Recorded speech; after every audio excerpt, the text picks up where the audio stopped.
Sky news বাংলার কথার কুস্তি নিয়ে হাজির আমি সিঞ্জিনী। আমার সঙ্গে রয়েছেন রাজনৈতিক বিশ্লেষক দেবব্রত রায়। নমস্কার, স্বাগত আপনাকে কথার কুস্তিতে। প্রথমে আমরা যে বিষয়টার দিকে নজর রাখবো, তৃণমূলের অন্তর্দ্বন্দ্ব। 2026-এ ভোটের দামামা বেজে গেছে, তারই মধ্যে কাজল কেষ্ট দ্বন্দ্ব আরো একবার নতুন ভাবে সামনে আসলো। তৃণমূলের অন্তর্দ্বন্দ্ব কি কোনোভাবে তৃণমূলের ক্ষতির কারণ হতে পারে 2026-এর ভোটের আগে এই রকম একটা ক্রুশিয়াল সময়তে, যেখানে অপারেশন সিঁদুরকে সামনে রেখে নরেন্দ্র মোদী, অমিত শাহ বাংলায় এসে ভোটের দামামা রীতিমতো বাজিয়ে চলে গেলেন?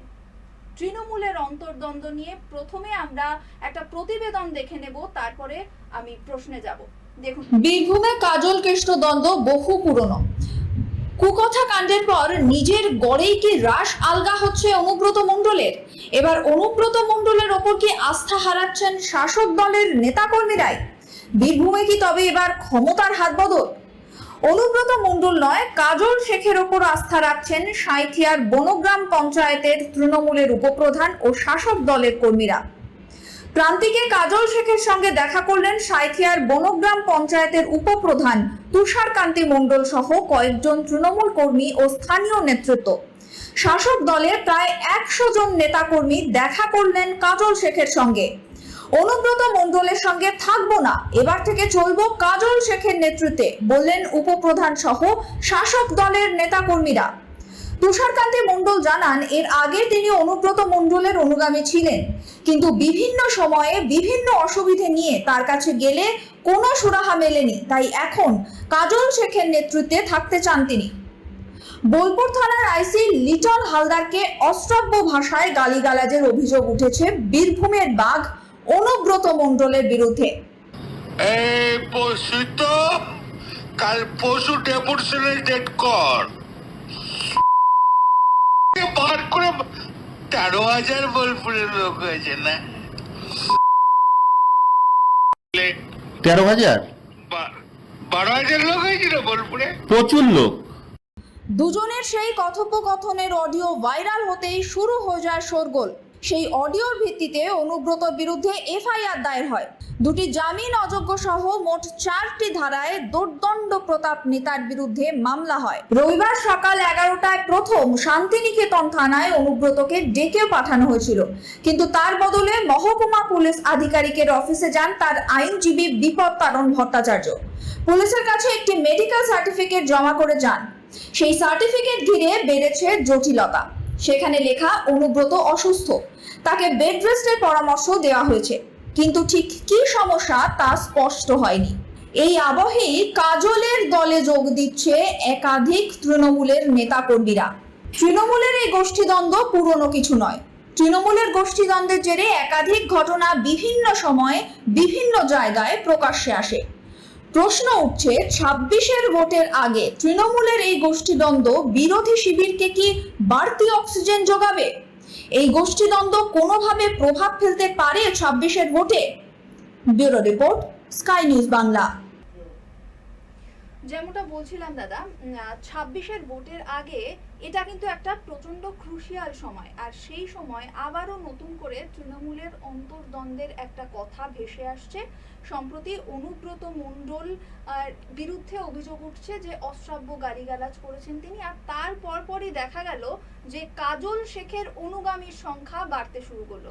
যারা অনুব্রত মণ্ডলের সঙ্গে এতদিন ছিলেন তারাই কিন্তু বলছেন যে তারা দলে দলে প্রায় 100 জন তৃণমূল নেতাকর্মী কিন্তু তারা বলছেন তারা এখন কাজল শেখের দলে। এই যে এবং তাতে কাজল শেখও সায় দিচ্ছেন, এবং এই যে কাজল কেষ্ট যে দ্বন্দ্ব, এটা বীরভূমে কিন্তু পুরনো, অতি প্রাচীন। তো এই সময় দাঁড়িয়ে এই দ্বন্দ্ব কি কোনোভাবে ভোটের আগে ব্যাকফায়ার করবে তৃণমূলের জন্য? দেখুন, নির্বাচনটা তো একটা পরীক্ষার জায়গা, আর তৃণমূল দলটা হচ্ছে একটা ইনস্টিটিউশন। এখানে কোন ছাত্র, দু একটা ছাত্র হয়তো দুষ্টুমি করলো, কিন্তু দিনের শেষে যখন ফলাফলটা বেরোচ্ছে, কিন্তু ফলাফল ছাত্ররা কিন্তু ভালো করছে। একটা এত বড় দল, যেখানে 29টা আপনার সাংসদ, তারপর রাজ্যসভার সদস্য রয়েছে, 90টার উপর পুরসভা রয়েছে, পৌর প্রতিনিধি রয়েছে, পঞ্চায়েত জেলা পরিষদ রয়েছে, তারপর বিধায়ক রয়েছে 225-30টার মতো। এত বড় পরিবারে দু একটা জায়গায় ঠোকাঠুকি হতেই পারে, এটা কেউ অস্বীকার করার জায়গা নেই। কিন্তু যে অভিযোগ যারা করছে, মানে অভিযোগ যেটা বলছেন প্রধান বিরোধী দল যে অভিযোগটা করছে, প্রধান বিরোধী দলের হাস্যকর দেখুন, আমার যদি এক কান কাটা থাকে না, আমরা আর একটা কান যাতে কাটা না যায় আমরা একটু ঢাকা দিয়ে চলার চেষ্টা করি। কিন্তু আমাদের প্রধান বিরোধী দল যেটা বিজেপি, দেখবেন দু কান কাটার দল। কারণ আমি দেখবেন একটু 24 ঘন্টা পিছিয়ে যান, এই সামনে সল্টলেক করুণাময়ীতে একটা ওরা প্রতিবাদ মিছিল করছিল, ডেপুটেশন দেবে বলছিল। কি ডেপুটেশন দেবে? অনুব্রত মণ্ডলকে কেন গ্রেপ্তার করার কথা। খুব ভালো কথা, সত্যি কথা। অনুব্রত মণ্ডল যে কথাগুলো বলেছে তো ঠিক নয়, তো এটা তো অসাংবিধানিক কথাবার্তা বলেছে, বলা উচিত নয়। আচ্ছা, আপনি কি এটাকে সমর্থন করছেন যে কখনোই অনুব্রত কখনোই মণ্ডলকে গ্রেফতার করা উচিত? আমি কেন, দেখুন, দল নির্দিষ্ট তার অবস্থান নিয়েছে, দল তাকে ক্ষমা চাইতে বলেছে, প্রয়োজনীয় শোকজ করা হবে, পরবর্তীকালে আইনি ব্যবস্থা নেওয়া হয়েছে। এবার যে নিয়মে চলবে, দেখুন, অনুব্রত মণ্ডল কোনো জনপ্রতিনিধি নয়, একটা রাজনৈতিক দলের একজন সভাপতি। এখন একজন জনপ্রতিনিধি কী বক্তব্য রাখবেন, এখন উল্টো দিকেও দেখতে হবে, যার সাথে একজন প্রশাসনিক স্তরের লোকের সাথে কথা বলছেন। আপনার সাথে যদি একটা কনভারসেশন হয়, মনে করুন ফোনের দু প্রান্তে দুটো মানুষ রয়েছে, এক পক্ষ বলছে এক পক্ষ শুনছে, কিংবা এক পক্ষ বলছে একজন শুনছে, তবে সেই কথাটা বাইরে বেরোতে পারে না। এক যদি পেগাসাস অধিকারী, শুভেন্দু অধিকারী সেখানে কল ট্যাব না করে, এই ধরনের কোনো টেকনোলজি না থাকে, এটা হতে পারে না। কিন্তু বাস্তবে দেখা গেল এক পক্ষ থেকে সেই কথাগুলো বিরোধী দলের সভাপতির কাছে চলে গেল, সেখানে একটা চিন্তার ব্যাপার। সেটা গেল কীভাবে, সেটাও তদন্ত হওয়া দরকার। আমি শুনলাম নাকি আইসির ফোনও বাজেয়াপ্ত করা হয়েছে, দেখতে হবে এখন বিরোধী দলের সাথে কেউ তথ্য পৌঁছে দিচ্ছে কিনা, সেগুলো দেখা দরকার। এই যে আপনি বলছেন অন্তর্দ্বন্দ্বের কথা, আমরা তো প্রতিদিন আমরা দেখতে পাচ্ছি বিজেপি দেখুন কালকে যে মিছিলটার কথা বললাম, 20-25 জন লোক তারা এমন মারামারি করলো, সভাপতির মাথায় চন্দ্রমুখী আলুর চাষ করে ফেললো। কারণ এইভাবে বিজেপির চলে। আর সুকান্ত মজুমদার, দিলীপ ঘোষ, শুভেন্দু অধিকারী, এদের তো সম্পর্কের কথা আমরা জানি। এরা কেউ কাউকে বলছে কেউ বলছেন বলদ, কেউ বলছেন ভেজাল বিজেপি, কেউ বলছেন আগমার্কা বিজেপি, কেউ বলছে বস্তর যুগের বিজেপি। আসল ব্যাপারটা কি জানেন তো, এরা গোষ্ঠী দ্বন্দ্বে জীর্ণ হয়ে এখন তৃণমূল কংগ্রেসকে না মোকাবিলা করতে পারছে না। মমতা বন্দ্যোপাধ্যায় প্রতিদিন 365 দিন যে কাজটা করে, মানুষের পাশে থেকে বিভিন্ন প্রকল্প ইত্যাদি নিয়ে যে কাজগুলো করে, এরা কিন্তু বলে হ্যাঁ আমরা এই করবো সেই করবো, কিন্তু সারা ভারত জুড়ে দেখবেন বিজেপির অনেকগুলো দোকান আছে, সেই দোকানগুলোতে কে প্রোডাক্ট পাওয়া যাচ্ছে তো মানুষ দেখছে। তারা চেষ্টা করছে পশ্চিমবঙ্গের জন্য সেখানে গিয়ে ইমপ্লিমেন্ট করা, কিন্তু বাস্তবে কিন্তু হচ্ছে না। আমি দেখুন বসে এখানে একটা মিথ্যে কথা বলে গেলাম। এখানে আমার যে প্রশ্নটা রয়েছে যে বিজেপির অন্তর্দ্বন্দ্ব রয়েছে, সে নিয়ে কোনো সন্দেহ নেই, কিন্তু তৃণমূলের মধ্যে যে অন্তর্দ্বন্দ্ব রয়েছে, সেই অন্তর্দ্বন্দ্বকে কোনোভাবে এইবারের ভোটে কোনোভাবে তৃণমূলের জন্য ব্যাকফায়ার করতে পারে? শুনুন, একটা জিনিস কি জানেন তো, সেটা বিরোধীরাও বলে, আমরাও বলে থাকি। আমাদের দলে প্রত্যেককে জানেন তো, মমতা বন্দ্যোপাধ্যায়ের ছবিকে সামনে রেখে এবং দলীয় পতাকাকে সামনে রেখে নির্বাচনে লড়তে যেতে হয় এবং নির্বাচনে মানুষের কাছে যেতে হয়। এই সুবিধাটা যে তৃণমূল কংগ্রেসের রয়েছে, অন্য বিরোধী দলগুলো কারোর কিন্তু নেই। আমরা প্রত্যেকেই কিন্তু যাদের নাম বলেন, মাঝে মাঝে তারা চেষ্টা করেন একটা দ্বন্দ্ব লাগিয়ে যায়। তারা মাঝে মাঝে মনে করতো যে মানে বিশেষ করে বিজেপি, এই দিল্লি থেকে সিবিআই আসবে, ইডি আসবে, আমাদের বেশ অফিসটা ঝাঁটফাট দিয়ে দেবে, বাড়িঘর দিয়ে পুছে দেবে, বাসনগুলো মেজে দেবে, আর আমরা ক্ষমতায় বসে একদম খুব আনন্দ করব। কিন্তু বাস্তবে তো তা হয় না। কিন্তু এবার তারা চেষ্টা করলে কী করবো, নিজেদের মধ্যে আমাদের তৃণমূল কংগ্রেসের কিছু সমস্যা তারা তুলে ধরার চেষ্টা, কিন্তু বাস্তবে তো সেগুলো নয়। তারা বলতো এই সিন্ডে তৈরি হবে, কিংবা অজিত পাওয়ার তৈরি হবে, তৃণমূল ভেঙে যাবে, নতুন দল তৈরি হবে, এইভাবে বিভিন্ন চেষ্টা, কিন্তু বাস্তবে ওরা হচ্ছে না কোনোভাবে। মমতা বন্দ্যোপাধ্যায়কে মোকাবিলাটা ওরা করতে পারছে না। কিন্তু বাস্তবে সেটাই আমরা দেখতে পাচ্ছি যে প্রতিটা নির্বাচন আসছে এবং মমতা ব্যানার্জির পদ যে সঠিক পদ, দেখুন আজকেও একজন কংগ্রেস থেকে শঙ্কর মালাকার, তিনি উত্তরবঙ্গ থেকে এসে কংগ্রেসে যোগদান করেন। হ্যাঁ, এটা আমরা দেখতে পাচ্ছি। মমতা ব্যানার্জির পদ যে সঠিক পদ, কেউ দেখুন 1998 সালে বুঝতে পেরেছিলেন, তার আগে তার সাথে থাকতেন। তারপর কিছু পর বিভিন্ন নেতা নেত্রীরা আস্তে আস্তে মমতা ব্যানার্জি কিন্তু কোনো দল ভেঙে কোনো দলে যোগদান করেনি। মমতা ব্যানার্জি একটা দল তৈরি করেছেন। সেই জায়গাটা দেখতে ভারতবর্ষের ইতিহাসে আপনারা যদি দেখেন, অনেক মানুষ অনেক দল তৈরি করেছেন, তারা হারিয়েও গেছে। কিন্তু মমতা ব্যানার্জি একটা এমন একজন নাম, সে ভারতবর্ষের মধ্যে একটা দল তৈরি করেছে এবং একটা 34 বছরের অবসাদনকে সরিয়ে দিয়ে একটা সরকার তৈরি করে দিব্যি চালিয়ে নিয়ে যাচ্ছে। এবং কেন্দ্রের যে শক্তি, তারা দীর্ঘ 3টে টার্ম ধরে ক্ষমতায়, তার একমাত্র তাদেরকে রুখে দেওয়ার ক্ষমতা মমতা ব্যানার্জি রয়েছে। এই যে লড়াইটা দিতে পারছে, মানুষ সেটাকে এন্ডোর্স করছে। পশ্চিমবঙ্গের মানুষকে নিয়ে মমতা ব্যানার্জি কাজ করেন। পশ্চিমবঙ্গের যে মহিলা শক্তি রয়েছে, দেখুন প্রায় 50% মহিলা ভোটার। যে আচ্ছা, আবারও আমি ফিরে যাব ওই প্রশ্নটাতেই, যে অনুব্রত মণ্ডলকে গ্রেফতার করা হলো না এখনো পর্যন্ত, এই ক্ষেত্রে মানে এর আগে তো দলও তাকে ক্ষমা প্রার্থনা করতে বলেছে, সেটা ঠিক, কিন্তু তারপরেও যে গ্রেফতার করা হলো না এবং সেই নিয়ে কোনো রকম কোনো পদক্ষেপ নেই, এটাতে আপনার কি মতামত, মানে কি হওয়া উচিত? দেখুন একদম সঠিক কথা বলেছেন, কিন্তু দেখবেন একটা কারোর বিরুদ্ধে অভিযোগ হলো, আমাদের দেশের আইন ব্যবস্থা আমাকে প্রমাণ সময় দেয় প্রমাণ করার আমি যে নির্দোষ। দেখুন আইনে দেখুন একটা ব্ল্যাকস্টোন রেশিও বলে একটা কথা আছে, 10 জন অপরাধী ছাড়া পেয়ে যায় কিন্তু একজন নিরপরাধ মানুষের যেন শাস্তি না হয়। আইন আমাদের প্রতিটা সময় সুযোগ দেয় যাতে আমি নিরপরাধ এটা আমায় প্রমাণ করার সুযোগ দেয়।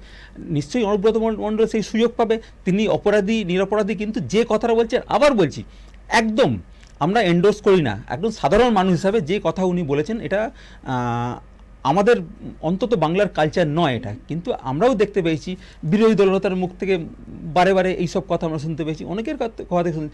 একজন জনপ্রতিনিধি কিংবা পাবলিক ফিগার তিনি যখন হয়ে যান তার কখনো এইসব মন্তব্য করা, সে যে দলেরই হোক, সেটা ডান হতে পারে, বাম হতে পারে, লাল হতে পারে, নীল হতে পারে, সবুজ হতে পারে, কখনোই উচিত না যে তার মুখ থেকে কটু বাক্য। আমরা এতেও দেখি, দেখুন মাননীয় নরেন্দ্র মোদী একটা সময় বলছেন অপোজিশন লিডার আপনার জার্সি গরু আর তার হাইব্রিড বাচ্চা, কাকে উদ্দেশ্য করে বলছেন? এগুলো তো আমাদের কালচার নয় না, তাদেরও সেই জায়গাটা তার পদমর্যাদা রাখতে হবে। অনুব্রত মণ্ডল সেই জায়গা করে তার শাস্তি নিশ্চয়ই পাবেন, আইনের পথে চলবে, তার মধ্যে তো কিছু বলে নেই। দল এর মধ্যে এন্ডোর্স করে না, দল যে এন্ডোর্স করে না সেটা দল অবস্থান পরিষ্কার করে দিয়েছে। একদমই তাই। আমরা ফিরবো এই আলোচনা নিয়ে, সময় একটা বিজ্ঞাপনী বিরতির, ফিরছি এক্ষুনি আরো ইন্টারেস্টিং আলোচনা নিয়ে, সঙ্গে থাকুন।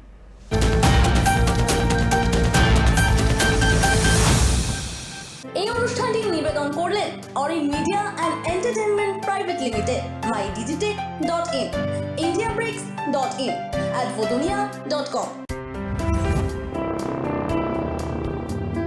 স্বপ্নের কেরিয়ার করতে চান কিন্তু জানেন না কোথায় যাবেন, কোন কোর্সে অ্যাপ্লাই করবেন, কিভাবে অ্যাপ্লাই করবেন, কোন কোর্সের জন্য কোন প্রতিষ্ঠান নাম্বার 1, সব মুশকিল আসান এখানে। কোথায় কি কোর্স, হারির খবর দেব আমি সবার আগে আপনার জন্য। তাই কেরিয়ার নিয়ে আর চিন্তা নয়, আমার সঙ্গে দেখুন বৈঠক প্রতি রবিবার রাত 9টায়। কাশ্মীরি ওয়াজওয়ান থালি, মাটন রোগান জস। কাশ্মীরের খাবার খেতে ইচ্ছে করছে? যেতে হবে না সুদূর কাশ্মীরে, চলে আসুন কলকাতার ছোট্ট কাশ্মীর।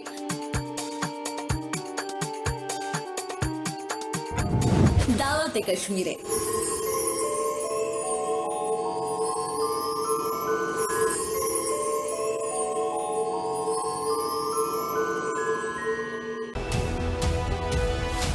রাজনীতির test paper,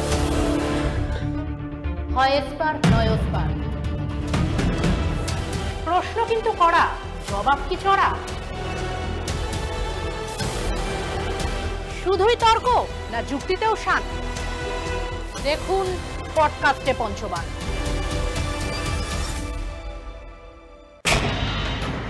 digital arrest, cyber crime, সবের মাঝে রং বদলে যাচ্ছে আসল অপরাধেরই। আমি ভয় পাই না, জানাবো আইনের আসল মারপ্যাচ। আমার সাথে দেখুন হ্যান্ডসাম, প্রতি শুক্রবার রাত 9টায়। কাজের চাপে আপনি নিজের যত্ন নিতে ভুলে যান?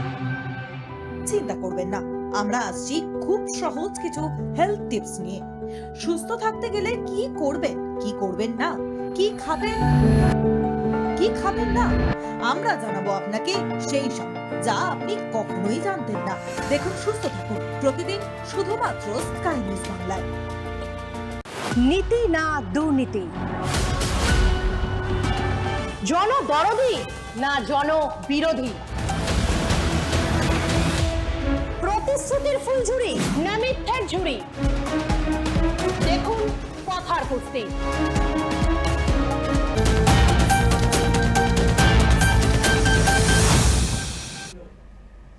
ফিরে আসলাম ব্রেকের পর।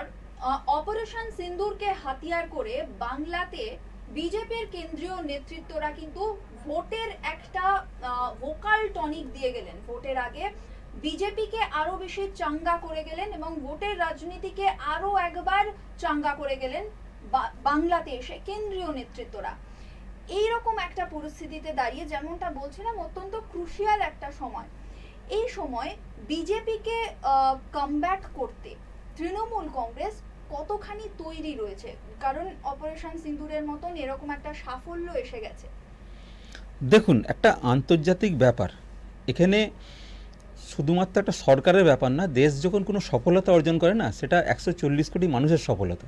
আর দেশ যদি কোনো জায়গায় যদি ব্যর্থতাও হয়, সেখানে সেই 140 কোটি মানুষেরই ব্যর্থতা হয়। আপনি দেখুন, পাকিস্তান যে অ্যাটাক করেছিল ওটা তো বিজেপিকে থেকে করেনি আর মমতা ব্যানার্জিকে থেকে করেনি, করেছিল কি আমাদের ভারতবর্ষকে অ্যাটাক করেছিল। ভারতবর্ষের সার্বভৌমত্ব নষ্ট করার জন্য ভারতবর্ষে আপনার পাকিস্তান জানে আমরা মানে কোনোভাবে আমাদের যে সামরিক শক্তি রয়েছে ওরা পারবে না। ওরা চেষ্টা করছে একটা ন্যারেটিভ ক্রিয়েট করতে, সেই ন্যারেটিভ ক্রিয়েটে ওরা ব্যর্থ হয়ে গেছিলো, ওরা পারেনি। কিন্তু সেই জবাবটা আমাদের সেনাবাহিনী, মনে করুন আমরা আমাদের দেশ একটা T20 ম্যাচে আমরা একটা ওয়ার্ল্ড কাপ জিতলাম, সেখানে কি আমাদের দেশের সফলতা, সেখানে সেই সফলতাটাকে দেখবেন ওদের আইটি সেল কোথাও একটা নরেন্দ্র মোদী একটা সামরিক বাহিনীর কমান্ডারের ড্রেস পরে ছবিতে ঘুরে বেড়াচ্ছে। মাননীয় ইন্দিরা গান্ধী দেখবেন আমাদের বাংলাদেশকে দুটুকরো করে দিয়েছিল, তার কিন্তু প্রয়োজন হয়নি। আরও আগেও আমরা তাদের কিন্তু এইভাবে স্ট্যান্ডবাজি কিংবা আমি প্রশ্নটাতে যাব যে অপারেশন সিন্দুর কি বাংলাতে বিজেপিকে এবার ভোটের রাজনীতিতে কিছুটা এগিয়ে রাখবে? শুনুন, হ্যাঁ, রাজনৈতিক দৈন্যতাটা কোন জায়গায় পৌঁছলে দেখুন বিজেপি এইরকম মন্তব্য করে। আবার বলছি, দেখুন একটা বিধানসভার ভোট, সেখানে লোকাল কি সমস্যা, লোকাল ব্যাপারগুলো একটা সরকার কিভাবে চলছে তার উপর ডিপেন্ড করে ভোট হয়। বিজেপির কার্যত বলার জায়গাগুলো, যে জায়গাগুলো বলার সেই জায়গাগুলো মমতা ব্যানার্জি বন্ধ করে দিয়েছে। আবার বলছি, দেখুন একটা সেন্টিমেন্টাল ব্যাপার নিয়ে আমাদের সেনাবাহিনী আমাদের দেশকে সুরক্ষা দেয়, সেনাবাহিনীর যে সম্মান তাকে আমরা সম্মান জানি, তার সেনাবাহিনী আমাদের অহংকার, তারা যে ঔদ্ধত্য যে দেখিয়েছে, যে শক্তি প্রদর্শন করেছে আমরা সম্মান জানি। আমরা যদি কোনো জায়গায় সফল হই, পুরো সফলতাই আমাদের 140 কোটি মানুষের, কোনো ব্যক্তিগত কোনো দলের নয়।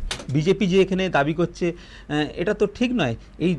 এই যে সর্বদলীয়, যদি তাই হতো তাহলে সর্বদলীয় বৈঠক করার কি দরকার ছিল? একা একা বিজেপি করে নিত। বিভিন্ন দেশ জুড়ে যে বিভিন্নভাবে যে প্রতিনিধি সর্বদলীয় পাঠানো হলো, তারা সেখানে সবাইকে নিয়ে পাঠালো কেন? এখানেই বলছি, এইখানেই আমাদের গণতন্ত্রের জয়।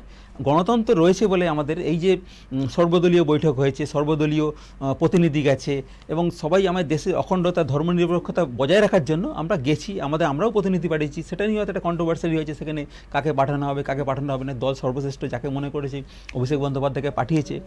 তারা প্রথমে জাপানে গেছে, কোরিয়ায় গেছে, সিঙ্গাপুরে গেছে, এরকমভাবে 15 দিন ধরে। আপনি যেটা বলতে চাইছেন যে অপারেশন সিন্দুর নিয়ে যতই চর্চা করুক বাংলায় এসে বিজেপি, বাংলার রাজনীতিতে মমতা বন্দ্যোপাধ্যায়কে প্রতিহত করা কিন্তু এই মুহূর্তে অন্তত না সম্ভব কেন নয় আপনাকে বলছি। দেখুন অমিত শাহ কিংবা নরেন্দ্র মোদী তো এরম নয়, আগেও বারে বারে এসছে, দেখবেন তারা একটা টার্গেট ঠিক করে যেত, এই আপকে বার 200 পার, আপকে বার 400 পার, ওমন একটা টার্গেট ঠিক হয়েছে। এবার কিন্তু তারা টার্গেট ঠিক করতে পারলো না, টার্গেট ঠিক করে একটা সভাপতি দিতে পারলো না।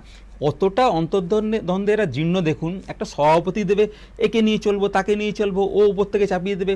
আগের ওদের নিজস্ব যে আভ্যন্তরীণ সমীকরণ সেগুলো ঠিক করুক, তারপর তো লড়াইয়ের ময়দানে আসবে। দেখুন ভালো স্টুডেন্ট যারা হয় দেখেন সারা বছর পড়ে, মমতা বন্দ্যোপাধ্যায় সারা বছর মানুষের জন্য কিছু কাজে এদিক ওদিক সেই টুকটুক করে মানুষের যে জনপ্রতিনিধিরা রয়েছে, যে কর্মীরা একদম গ্রাসরুট লেভেলের কর্মীরা, তারা করে থাকি।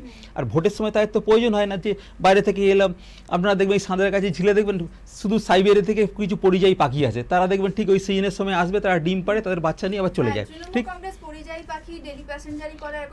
না, সেটা তো তৃণমূল কংগ্রেস একটা রাজনৈতিক দল তো করবেই, কিন্তু বাস্তবে মানুষ কি দেখতে পাচ্ছে? মানুষ তো দেখছে, 2021-এ দেখলো, আবার দেখলো কিভাবে ওরা আসছে। দেখুন প্রয়োজন যদি করোনার সময় ছিল, যখন মানুষের প্রয়োজন, তখন কিন্তু দিল্লির এই পাখিদের আপনি দেখতে পাননি, তারা কিন্তু আসেনি। তখন কিন্তু এই মমতা বন্দ্যোপাধ্যায় ছিল, তিনি গিয়ে রুখে দাঁড়িয়েছিলেন। অভিষেক বন্দ্যোপাধ্যায়ের সফর 5টা দেশে গেলেন, ভারতকে রিপ্রেজেন্ট করলেন, তো এইটা কতখানি প্রভাব ফেলবে রাজনীতির ময়দানে? খুব দারুণ। দেখুন ভারতের রাজনীতির ময়দানে আন্তর্জাতিক ব্যাপার, দেখুন এখানে আন্তর্জাতিক একটা নরেন্দ্র মোদীকে আমাদের অপছন্দ হতে পারে, ব্যক্তিগতভাবে নাও পছন্দ হবে, কিন্তু আন্তর্জাতিক যখন ব্যাপার আসছে, যখন দেশের সম্মানের প্রশ্ন আসছে, সেখানে আমরা সবাই এক স্তরে কথা বলবো। মমতা ব্যানার্জি তো ওই আপনার যেদিন একটা বৈষ্ণব ভাইয়ের যেদিন অ্যাটাক, তার সঙ্গে সঙ্গে বলেছি কেন্দ্রীয় সরকার যে সিদ্ধান্ত নেবেন আমরা সবসময় পাশে আছি, প্রতিটা সিদ্ধান্তের সাথে আমরা করবো। কেন্দ্রীয় সরকার সিদ্ধান্ত নিয়েছে বিশ্বের দরবারে পাকিস্তানকে ওপেন করে দেবে। তারা যে সন্ত্রাসবাদী রাষ্ট্র, সন্ত্রাসবাদ দেয়, পাকিস্তানের 90% মানুষ আমাদের প্রতি বিদ্বেষ করছে, তাদের প্রতি কোনো ভালোবাসা দেখানোর তো জায়গা নেই। তারা বিদ্বেষ, তাদের কাছে বোম পড়লো কি অ্যাটমিক বোম, আমাদের কিচ্ছু আসে যায় না, কোনো দয়া দৈন্যতা কিচ্ছু নেই, কারণ তারা ভারতকে বিদ্বেষ। আমাদের প্রতিটি মানুষ, আমরা সারা পৃথিবীর মানুষকে প্রতিবেশীদের আমরা ভাইয়ের চোখে দেখি, ভালোবাসার চোখে, অন্তরাত্মার চোখে দেখি। আমরা যদি ইতিহাস ঘেঁটে দেখি, দুই পাকিস্তান যখন ভাগ হয়েছিল, মানে দেশ যখন স্বাধীন হলো, দুটো পাকিস্তান, পূর্ব পাকিস্তান আর পশ্চিম পাকিস্তান মিলিয়ে যে পরিমাণ ইসলাম ধর্মী মানুষ ছিল, তার থেকে বেশি সংখ্যক মানুষ ইসলাম ধর্মী ভারতবর্ষে রয়ে গেল। তারা ভারতকে ভালোবেসেছিল। সেখানে তো এইভাবে ধর্মীয় ভেদাভেদ এইসব তো করা যাবে না, পাকিস্তানি ন্যারেটিভ কোনোভাবে ক্রিয়েট করা যাবে না। ভারতের মানুষ খুব সচেতন, খুব বুদ্ধিমান, পশ্চিমবঙ্গের মানুষ খুব বুদ্ধিমান। এই ন্যারেটিভ চলবে না বিশ্বের দরবারে, আমরা প্রমাণ করেছি, আমরা গেছি, প্রত্যেক মানুষকে আমরা জানিয়েছি আমাদের মত। অভিষেক বন্দ্যোপাধ্যায় নিশ্চয়ই খুব খুব খুব এবার এখান থেকে আমি আসবো আমার পরের টপিকে, যে অভিষেক বন্দ্যোপাধ্যায় ওখানে অনেক সেন্সিবিলিটি নিয়ে কথাবার্তা বলেছেন, অনেক দায়িত্ববান হয়ে কথাবার্তা বলেছেন। তো সেই ভোটের আগে দায়িত্ববান কতটা হওয়া উচিত কথাবার্তা বলার ক্ষেত্রে, এই প্রশ্নটা নিয়ে আমি আসবো। তার আগে দেখে নেব আমার পরের প্রতিবেদন, যেখানে দেখা যাচ্ছে একের পর এক তৃণমূল নেতৃত্ব সম্প্রতি অনুব্রত মণ্ডল এবং তারপর হুমায়ুন কবির বিভিন্ন সময়ে নানান রকম কথাবার্তা বলছেন, যাতে দল বিপাকে পড়ছে। দেখুন সেই প্রতিবেদন। বোলপুরের আইসি লিটন দাসকে অশ্রাব্য ভাষায় গালিগালাজ করার অভিযোগ উঠেছিল বীরভূমের বাঘ অনুব্রত মণ্ডলের বিরুদ্ধে। সুকান্ত মজুমদার তার সোশ্যাল মিডিয়ায় পোস্ট করেছিলেন সেই অডিও। হ্যালো, হ্যাঁ বলুন। তোর পশু ডেপুটেশন নিয়ে তোর বাংলো পর্যন্ত যাব, তোকে বার করে নিয়ে আসবো। বল বল বল বল বল বল বল বল হ্যালো, বল। না, আপনি কি বলছেন? আমি অনুব্রত মণ্ডল বলছি। তোর বউ দারুণ দেখতে, আমার কাছে নিয়ে এসছে এটা। বল বল বল বল বল, তুই ফোনে রেকর্ড করছিস, আমি সব জানি। না না, পশু যখন ডেপুটেশন দেবে না, তোকে কোয়ার্টার থেকে মারতে মারতে নিয়ে আস। না কি হয়েছে, মানে ঘটনাটা কি? জানিস না সিঙ্গিতে কি হয়েছে? হ্যাঁ হ্যাঁ, এই পশু তো কাল পশু ডেপুটেশনের ডেট কর, বার করে 13,000 বোলপুরের লোক হয়েছে না? 13,000? 12,000 লোক হয়েছিল বোলপুরে। প্রচুর লোক। কথা বলেছি তোর মাকে ইচ্ছা হচ্ছে রে বউকে। আপনি আপনি আপনি একজন দায়িত্বপ্রাপ্ত লোক, আপনি এভাবে কথা বলছেন? এই কথোপকথনের অডিও ছড়িয়ে পড়ার পরই নিন্দার ঝড় ওঠে রাজ্য জুড়ে। অনুব্রত মণ্ডলের বিরুদ্ধে ভারতীয় ন্যায় সংহিতা 224 ধারায় সরকারি কাজে বাধা দেওয়া ও কর্তব্যরত কর্মীকে হুমকি দেওয়ার অভিযোগ ওঠে। 132 ধারা সরকারি কর্মচারীকে হেনস্থা, 75 শ্লীলতাহানি ও হেনস্থা, 351 হুমকি দেওয়া, সমস্ত ধারায় মামলা রুজু হয়। দুবার অনুব্রতকে তলব করেন তদন্তকারী অফিসার, তবে হাজিরা দেননি অনুব্রত। সেই নিয়েও প্রশ্ন উঠেছে নানা মহলে। ডেপুটেশন, পশু ডেপুটেশন ডেট কর, ওকে অফিস থেকে, ওই ঘর থেকে বার করার দায়িত্ব আমার। রাস্তা করে ধরতো, ধর এটা ফোনে ধর। ফোন করছিস? না না, আমাকে ফোন এসছে, ওরা বলে রেড করতে গেছে তো। রেড করতে গিয়েছে রে তোর বউ, হয়ে গিয়েছিল। রাস্তা করে ধর, রাস্তা করে। হ্যাঁ হ্যালো, রাজীব কুমার, আমি অনুব্রত মণ্ডল বলছি। সরাবে না নাকি? হ্যাঁ, পশু ডেপুটেশন দিয়েছি, মারবে কি? মারবো দেখুন আমি।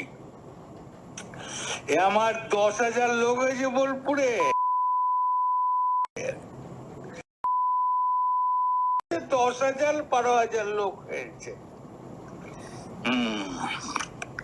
এক কাজলের গু খায়, তাই রে? আমাদের তাই তো রে, ভুল বললাম? আমরা কারোর লোক নই, আপনি ভুল ভাবছেন।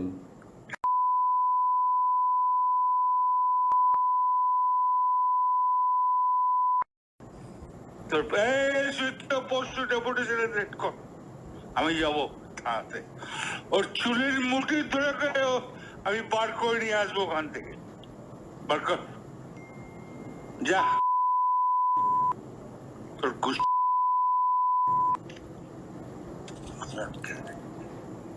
আপনি এভাবে কেন বলছেন? হ্যাঁ, আবার এদিকে ভরতপুরের বিধায়ক হুমায়ুন কবিরও বিভিন্ন সময়ে নানা মন্তব্যের জন্য নিন্দিত হয়েছেন নিজের দল তৃণমূল কংগ্রেসের তরফে। এর আগে তিনি শোকজ নোটিশও পেয়েছিলেন। সম্প্রতি তিনি পুলিশের বিরুদ্ধে বিস্ফোরক মন্তব্য করেছেন। তৃণমূল সুপ্রিমো মমতা বন্দ্যোপাধ্যায় নিজে যেখানে পুলিশ মন্ত্রী, সেখানে পুলিশ বিভাগকেই বিঁধলেন হুমায়ুন কবির। ঘটনাটা ঘটেছে শামশেরগঞ্জ থানায়, এখনো লালগোলা থানা, বড়ুয়া থানা, আমার ভরতপুর থানা, এমন কিছু কিছু কর্মকাণ্ড চলে। আমি যদি বিরোধী আসনে থাকতাম 24 ঘন্টা সময় লাগতো না এসব সাহেস্তা করতে। Bureau report, sky news Bangla. এই সময় যে প্রতিবেদন আমরা দেখে নিলাম, এরপর এই ধরনের ভাষা ব্যবহার নিয়ে ভোটের আগে কতখানি দায়িত্ববান হতে হবে তৃণমূল কংগ্রেসকে, না হলে কি বিপদে পড়তে হবে?